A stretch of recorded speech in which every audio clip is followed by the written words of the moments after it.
All right, Jim. What is your most unpopular food opinion? As in, what is something that you like or dislike that everybody disagrees with you on? Deep fried scorpions. Hold on. Deep fried what? Scorpions. Scorpions. I thought I heard it the first time. I did too.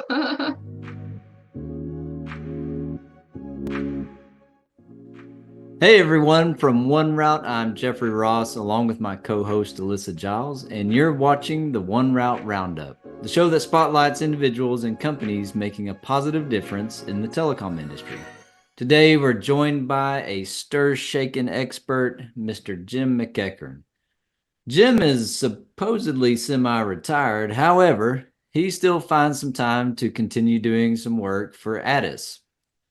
He has previously worked as the acting director, Shaken Governance Authority with ATIS, North American Standards Director with GenBan, served in various roles over 16 years from standards to Director of Systems Engineering with Nortel and Technical Manager with Bell Northern Research. He holds a bachelor's degree of science in mathematics and physics, and rumor has it that Jim, in his spare time, actually enjoys flying around the world from the comfort of his chair. Jim, welcome to the show. Thank you, Jeffrey, for that introduction. And yes, I do enjoy flying around the world from my chair. It's a fascinating thing that technology is allowing us to do these days. But It Jim, we're happy to have you on. We're glad you're here, and we're going to start off with the question that we ask everybody: is where in the world are you today? I am in Ottawa, Canada. Ottawa, Canada, and in a much cooler, which can be good and bad compared to Texas. But Well, it's well above freezing today. The water is melting in my pool. It's an early spring. I'm sure it's even warmer in Texas, but we just basically say everything's north from here, so it could it could be Louisiana. It's like, yeah, that's up there. Yeah. okay. Obviously, you've never flown around the world, then we'll just leave it at that. Jim, something else that we love to hear about from our guests is kind of their journey and how they got to where they are today. Can you tell us a little bit about that and what originally got you into the telecom industry? Certainly. Well, I mean, I got into the telecoms industry when I joined Bell Northern Research, BNR, which is basically the Canadian equivalent of Bell Labs. In fact, Bell Canada originally was part of the Bell system and was spun off, and then they established the Canadian research arm. So that obviously got me into telecoms.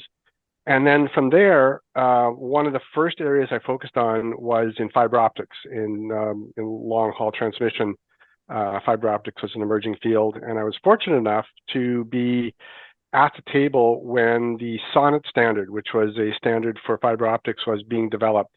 So I was part of the core group that was defining the standard for Sonnet fiber optic transmission systems.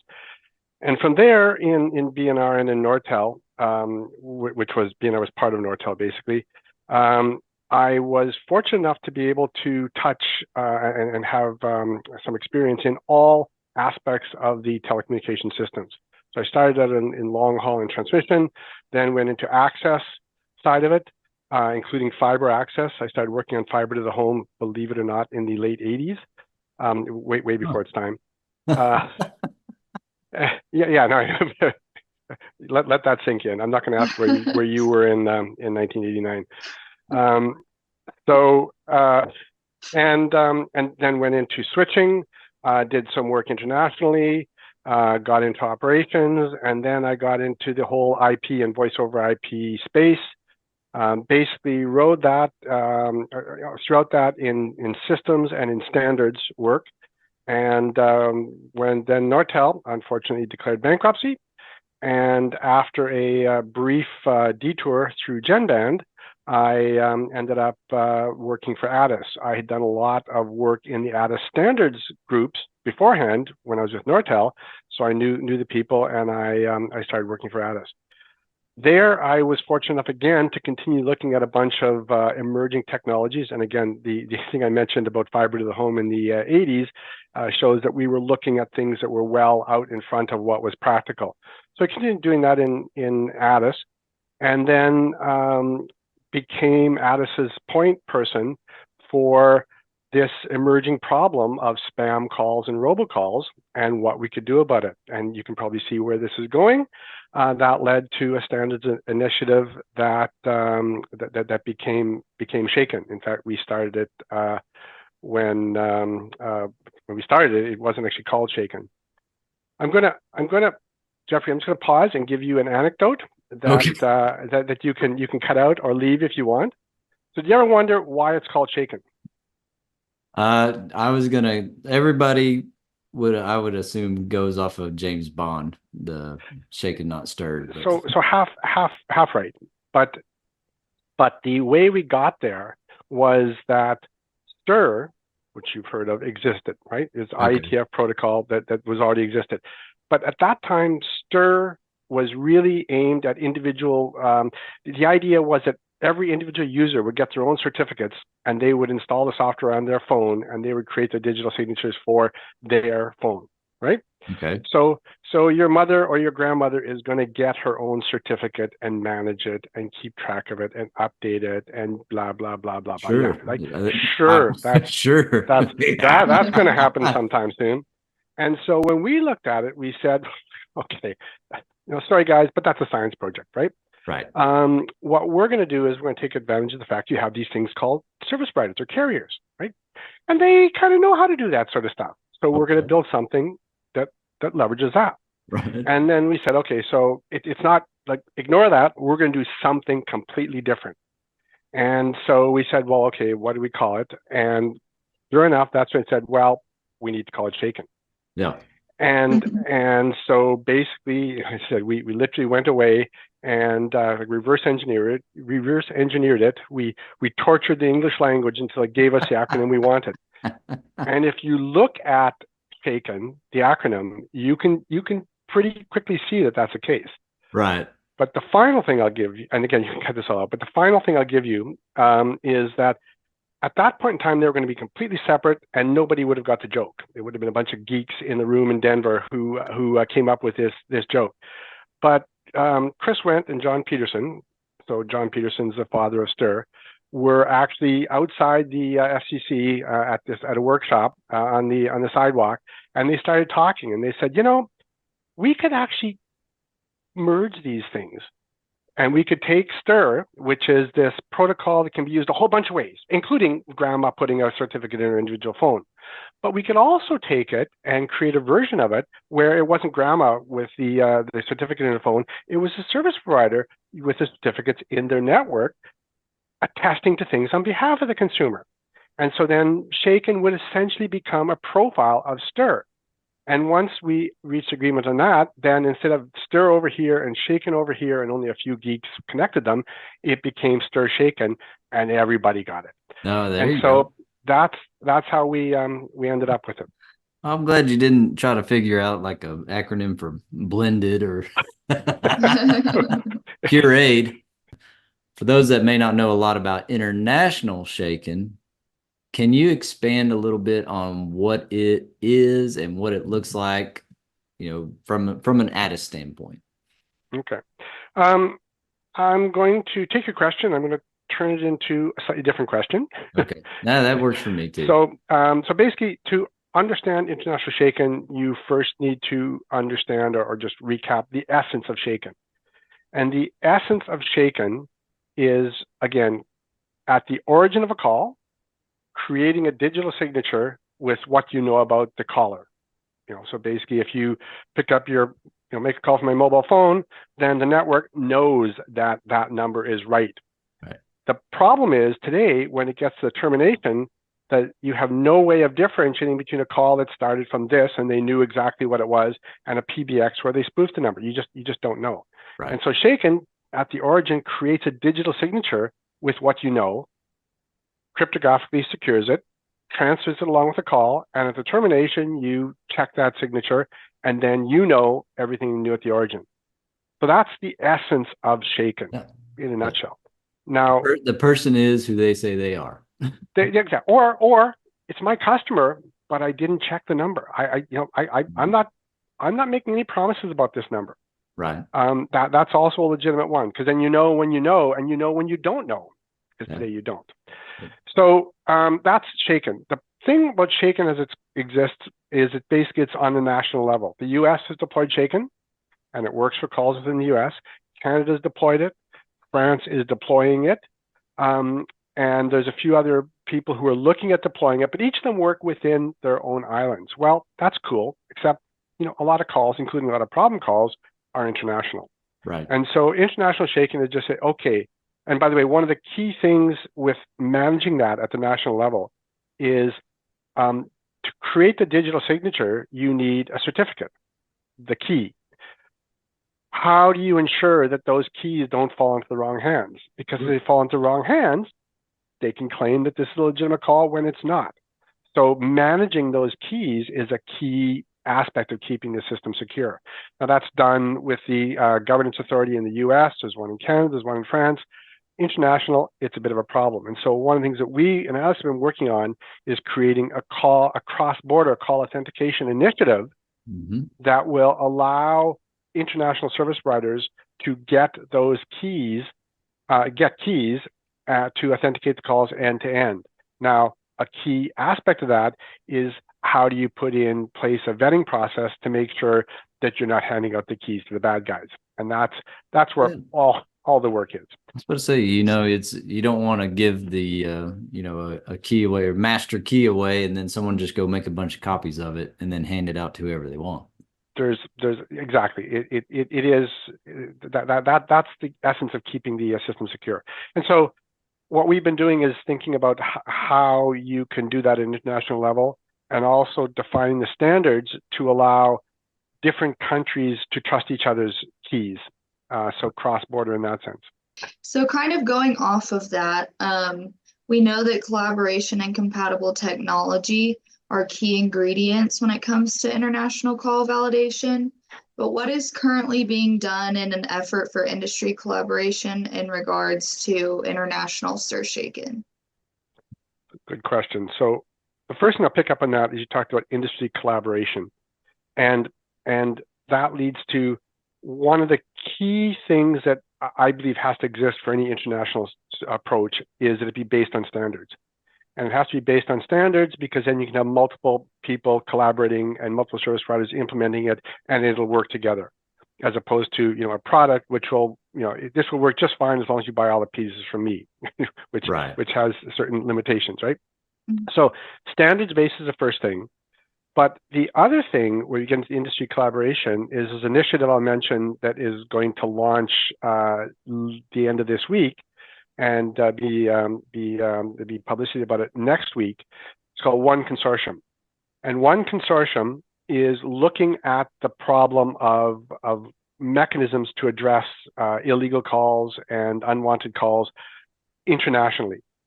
And the thing that it's doing is it's not picking an answer, because of course there never will be an answer that will totally solve this problem. No silver bullets, as we say.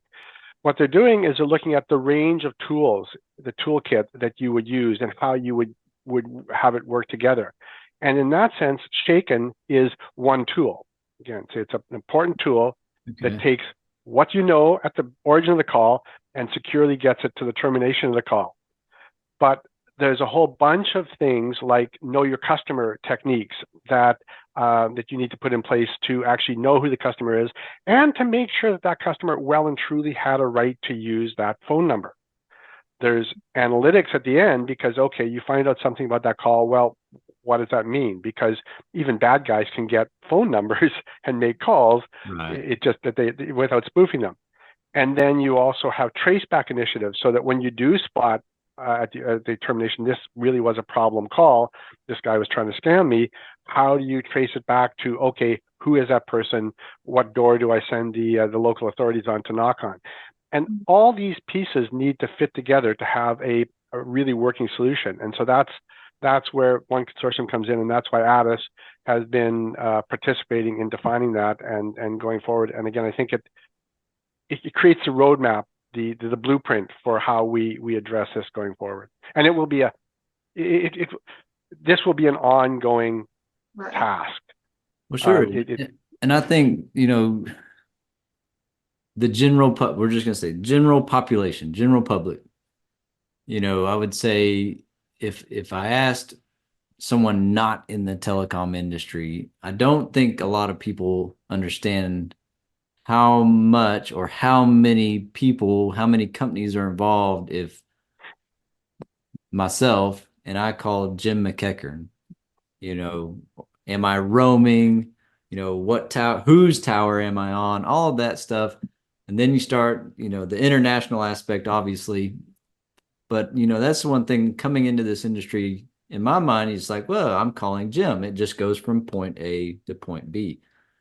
You don't, again, general public, you don't realize how many hops it takes, which direction does it go? Where are you in the world versus where is the end user in the world? And there's a lot of aspects to it that I think, again, we get questions all the time. It's like, why can't you just stop this? Why can't you just block this or whatever the case may be? So it's great to hear that there is an industry, not an industry collaboration, so to speak, but representatives from all over the industry. Maybe I should say that. Different countries, different, whether it's a service provider or a wholesale or transit or whatever it might be. So we look forward to great things to come from that. So the other thing I just would pick up on that theme of because I think a lot of people people in the industry and regulation say, well, just solve it, as you said.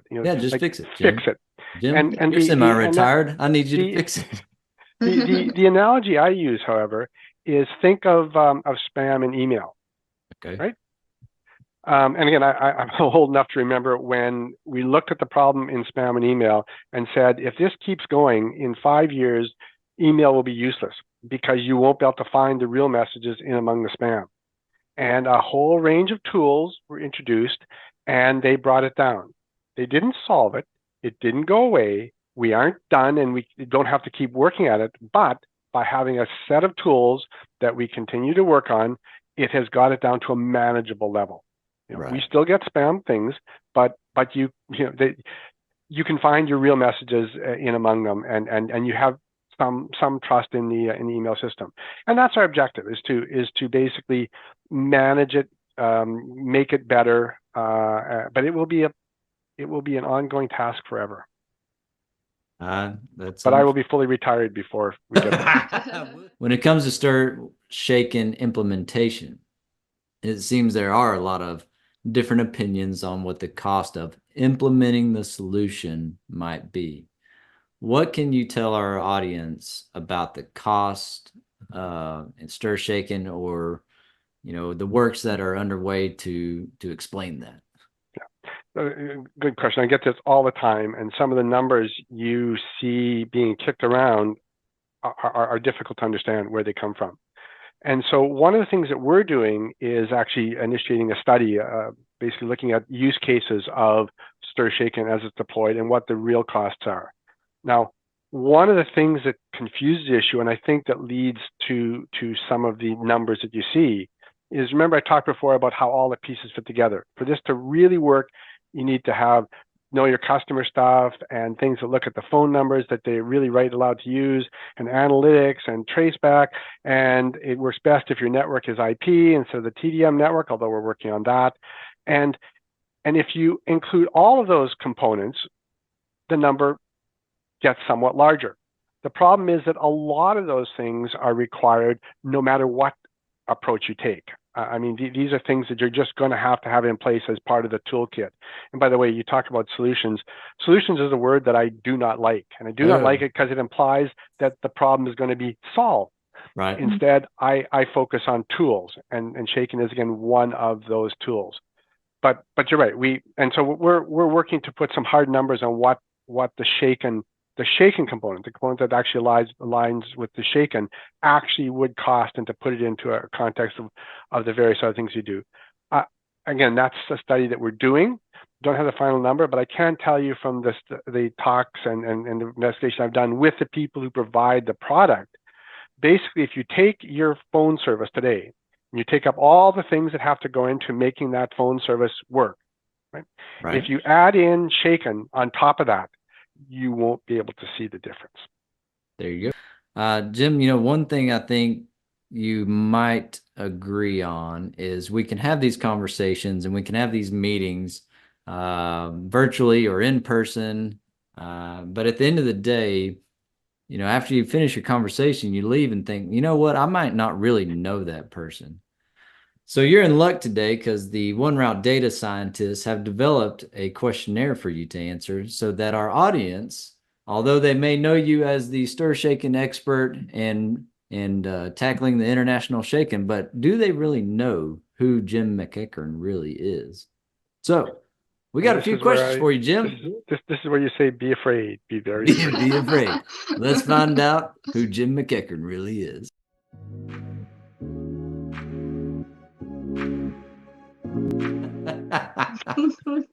All right, Jim. Okay.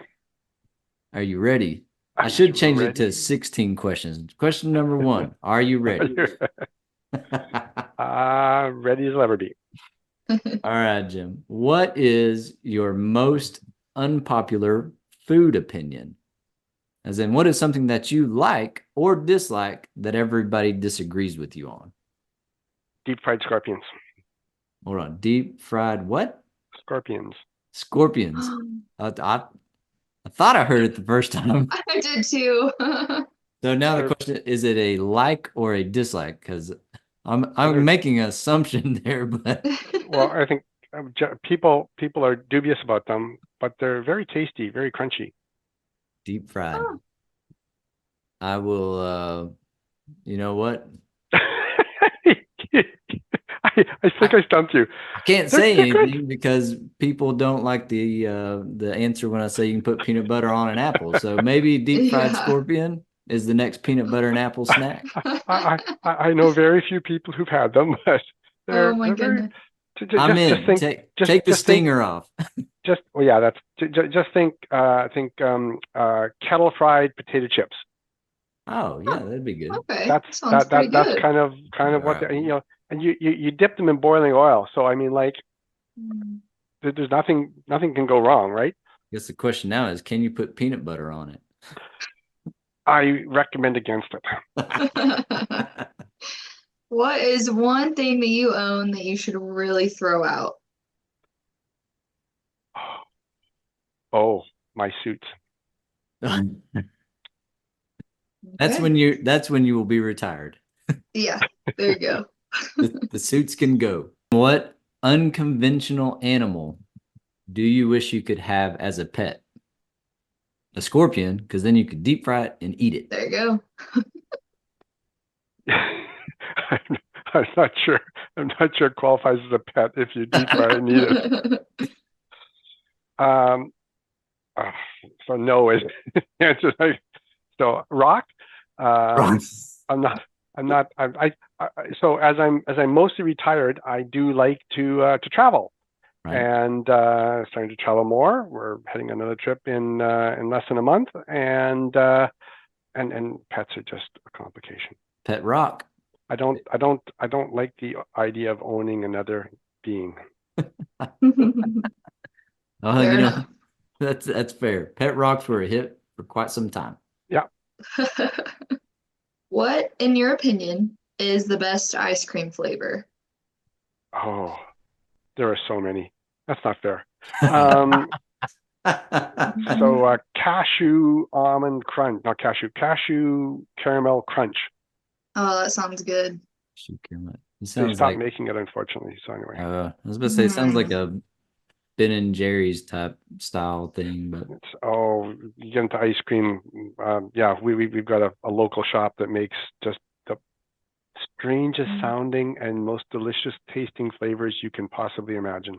I like it. Have you ever asked anyone for their autograph? Not autograph. Okay, now you're gonna have to expand on that. But I came close I did ask Nicholas Negroponte, the MIT scientist. I did ask him if I could take a picture of him with my teddy bear. All right. Oh my goodness. I like it. I can, yeah. So I for years traveled with Bernard Bear, and he blogged his adventures. There you That's go. so fun. So Such a good idea. Time to revive the blog. Yeah. I'll tell you. At first I hid it, then I stopped hiding it. And you walk around with this little teddy bear in your hands. You would be amazed at the conversations it starts. I agree with that. He by the way attended the Torino Olympics and had a full access pass to the Olympics. Oh my goodness. Give me one of those. Yeah, I could see where that'd start. It'd make for a much better conversation versus if you're carrying around a doll. Yeah. Yeah. I'm just saying, for someone who's had to carry his daughter's dolls. Have you done this? So I guess the answer is yes. It's a weird, it's like, I promise I have a kid around here. Yeah, she's somewhere. Oh, how funny. Jim, what was the last book that you read? The last book that I read, well, how about the one I'm reading is Babel. It's a science fiction fantasy one. Very good. Very cool. That and the history of the Peloponnesian War I have on the go.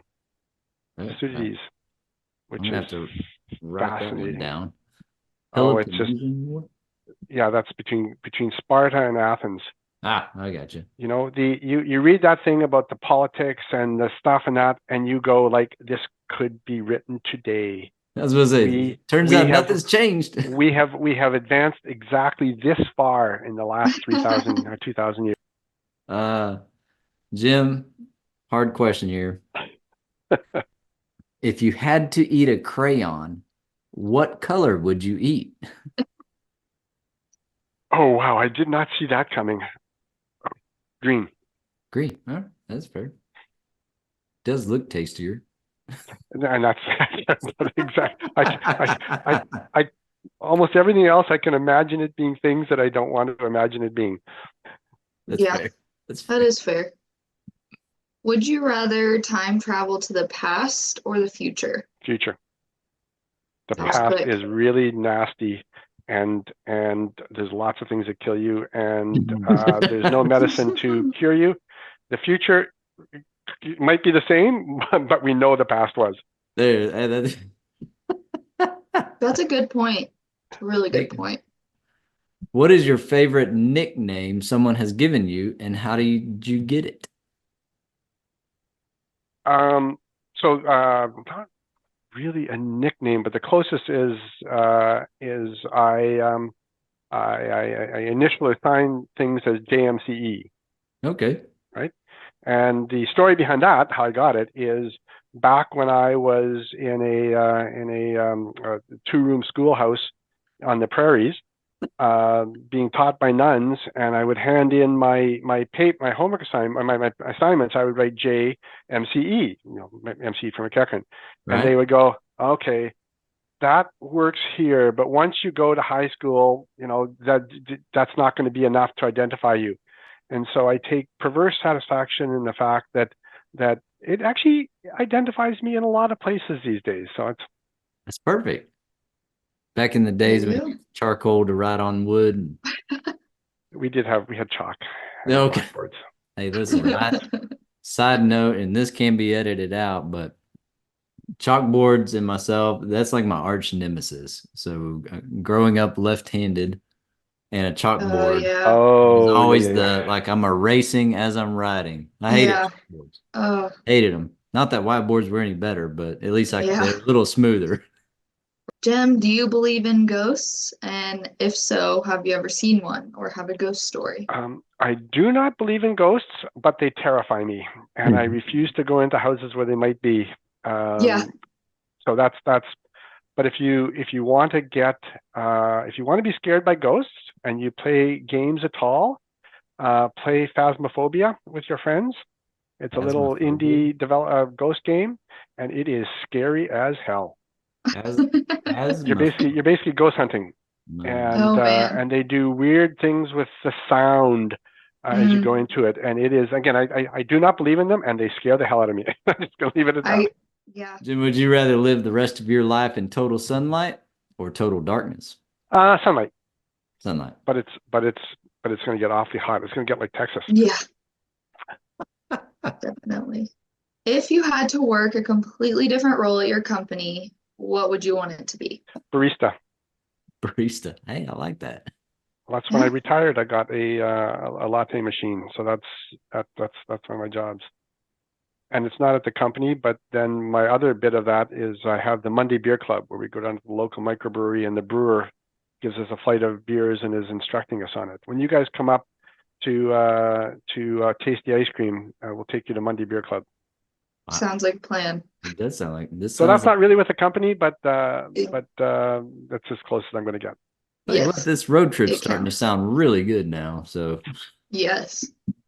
Jim, you get one song to listen to for the rest of your life. What song would you do? Me now. Sounds of Silence. The Sound of Silence song? Yes, not the song, just the silence. Okay. What is the weirdest fact that you know? I know some pretty weird facts. I, You know, probably the weirdest fact I know is how Shaken, the name Shaken came about. that's fair. It's a good I one. agree. That and deep fried scorpion tastes like Yes. a kettle chip, but Yeah, that's a fair point. That would probably qualify as well. All right, Jim. Last thing. Describe the rest of your life in 5 words. We'll keep count for you if you need. Can I be fully retired? There you go. I like that. Man, Nice. nailed it. All right, Jim McEachern. All that's left to do is for you to look into the camera and tell us what is on the horizon for yourself, or in this case, for ATIS as well. For myself, we'll focus on myself. So for ATIS is continuing to progress the cross-border call authentication and actually enable international validation of calls to make another chip away at the problem of illegal and unwanted calls. There you go. For myself, since you were foolish enough to ask, in early April, we're going to see the eclipse, because there's a total eclipse coming within an hour's drive of here. And then we're going out to Vancouver to go to wine country and the island, and then taking the train 4 days back across Canada home. Jim, we really appreciate you. We do appreciate your continued work and efforts in making just the daily lives of everybody around the world, that much better when it comes to our phone calls and information. We appreciate you, appreciate the work at ATIS, One Consortium, and all of that stuff. Thank you for your time today. And last but not least, for our audience, be sure to follow us, like all that stuff, subscribe on social media. And until next time, Jim, thank you for being here. Thank you, Jeffries. It was fun.